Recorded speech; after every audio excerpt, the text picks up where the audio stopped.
Mipadayag sa iyang pagsuporta si Mayor Ahong Chan sa dakbayan sa Lapu-Lapu sa pagbukas ug balik sa turismo sa lungsod sa Cordova. Matud ni Mayor Ahong, tungod kay silingan man ang dakbayan sa Lapu-Lapu ug lungsod sa Cordova, makabenepisyo gayud ang matag-usa sa mga economic ug tourism activities.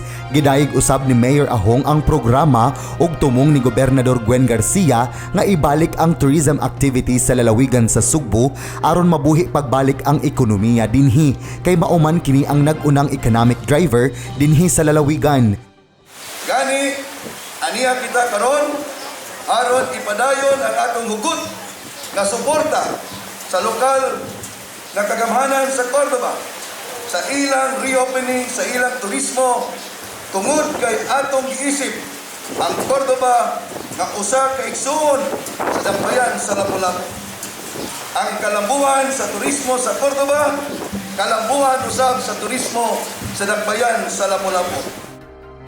Gisaysay ni Mayor Ahong nga kaniadtong unang panahon ang lungsod sa Cordova usa pa kini ka barangay nga kabahin sa dakbayan sa Lapu-Lapu nga giila sa una nga upon.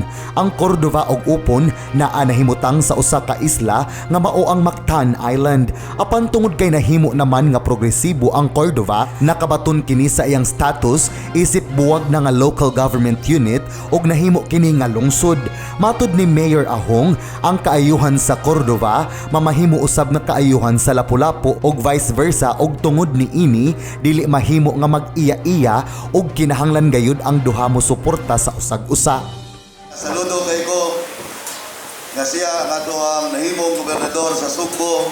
Mulahan kay ta kay tungod sa iyang kaaktibo, sa iyang kapugihan na pagpanalipod dili ta mukuyanap ang coronavirus dini sa ato pinalanggang lugar sa Sugbo. Kaniadtong adlawng Domingo, gibuksan na sa Provincial Tourism Task Force ang tourism activity sa lungsod sa Cordova, sama sa pag-abli niini sa tourism activity sa lungsod sa Uslob, Moalboal, Barili ug Camotes Group of Islands. Ang Cordova nailhan na usab nga diving spot dinhi sa lalawigan sa Sugbo tungod sa sikat niini nga marine sanctuary, mga mangroves ug uban pa. Alang sa balita sa Sugbo, kini si John Fredson Granada.